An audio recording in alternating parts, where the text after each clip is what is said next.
did everything that I set my sights on doing, except for becoming undisputed in the welterweight division. How frustrating is it for you not to be able to get those signature fights? Because like you said, I mean, I think it's pretty well known that, like you said, Terence is on the wrong side of the street from, let's face it, PBC has the majority of the other champions in the welterweight, but like Tenny said, most people have you as number one, if not number one and two with Errol Spence. How frustrating is it to not be able to get those fights? Because I get the feeling you really want them, and I sense your frustration, but I'm curious to hear how you feel. It's very frustrating at a point, but at another point, I know the business side, they're not going to let me come over there and be one of their champions just to take the belt back over to Top Rank. Just like Top Rank not going to let them come over there and be one of their champions and take it back to the PBC if they had a whole stable of welterweights. So one part of me gets frustrated, but the other part of me say, okay, business, I understand it. So I just sit back and just fight that's in front of me and keep looking spectacular and keep putting my stamp down as the best fighter in the world.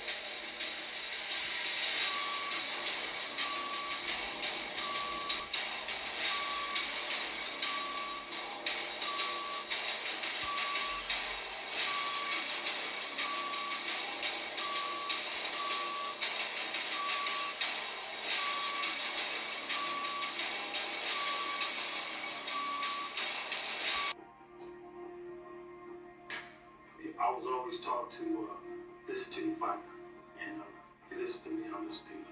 So if he feel like he wants to do that, let's go ahead. So I know you're competitive in everything you do. So I would imagine that when you're running, you want to finish first. Well, running in the cold is basically a state of mind. Well, it may be cold outside, but you kind of tune that out. The faster you move, the faster your body warms up. A lot goes through your mind when you're running, especially when you're tired. That's when fight comes into play. You got 2 more rounds. If you're close to the finish line, you ain't gonna give it up in 2 rounds. So you gotta push through it. The fight is negative, the fight is even. Who won? You were. You can tell your mind what you want it to do, and then your mind tell your body. You gotta want it. A lot of people say they want it, but they're willing to walk through fire for expensive. Man, it's cold out here, like fingers frozen. She ain't got all kinds of snow on it. The work don't stop. When in doubt, keep moving. It is here, and only here, where one can avenge the past and confront an opponent that has been a long time coming. The way I'm going to beat Terence Crawford. Braids. We're gonna be prepared. Show him why you're a powerful paddle back. Go get him, bud. This is blood, sweat, and tears. Omaha, Nebraska remains a large part of the life of one of the world's greatest pound-for-pound fighters. For even with all his extraordinary success, Terence Crawford and his family still call the city home, in spite of its tougher side. Well, this part of town,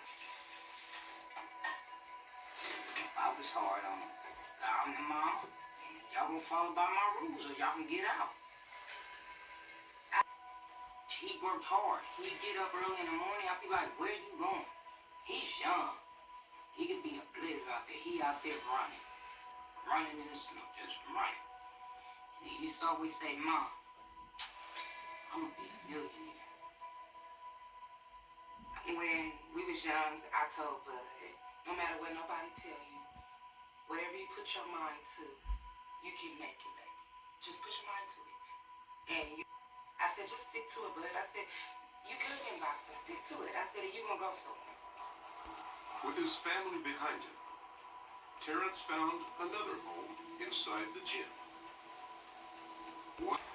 Last training session. The mitts were both.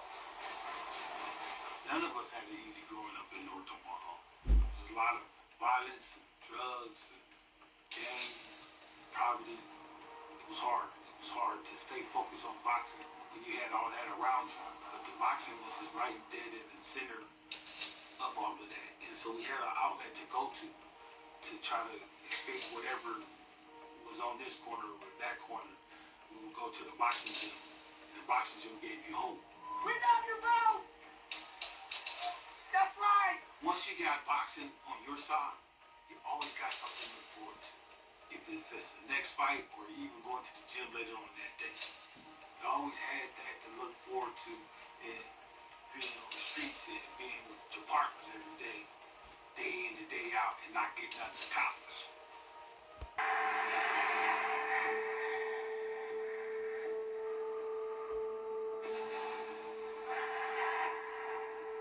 Who's the best pound-for-pound fighter in the world? Who's looking at? Started boxing when I was 7. I anticipate being a world champion. Who's the best pound-for-pound fighter in the world today? Terence Crawford. You fight to get better. Push, go. My dad always told me as a kid, when you get in the ring, don't play with nobody. Then he got shot. And all the stuff that he went through, that's an inspiring story. I'm a good guy. Come on, pop.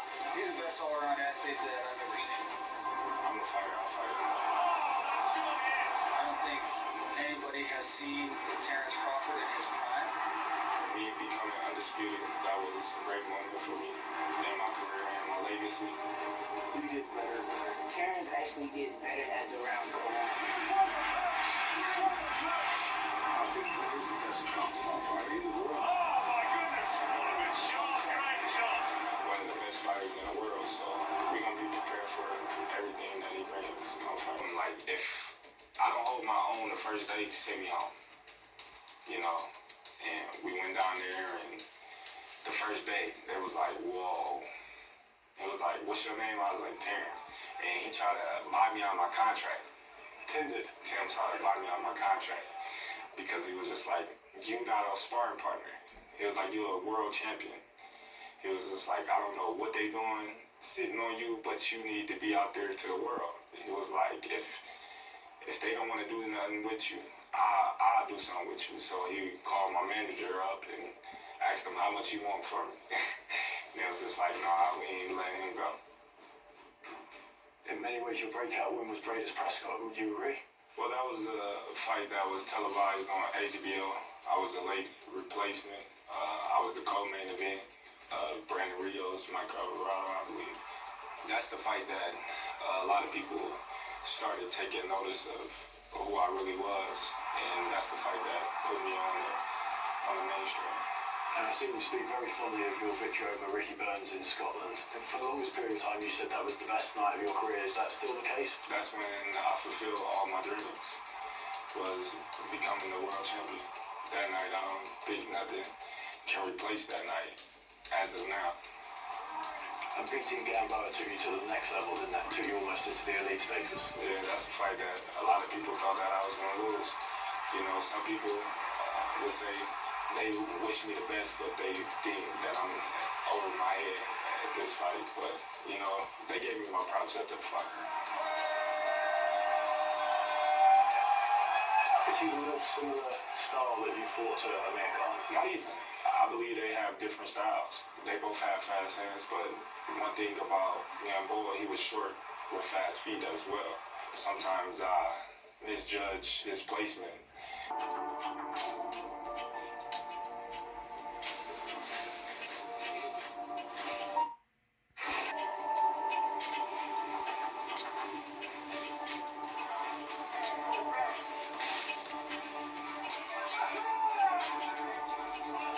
Today we got different training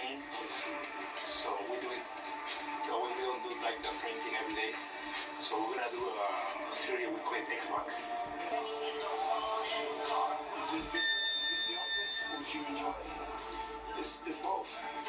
Business is the office. I enjoy it because this is what I love to do. You get better and better. These last 3 fights and these 3 camps we've done out here, there's been significant changes, you know, in the training part of it and in his body, his strength, his stamina, his quickness. You know,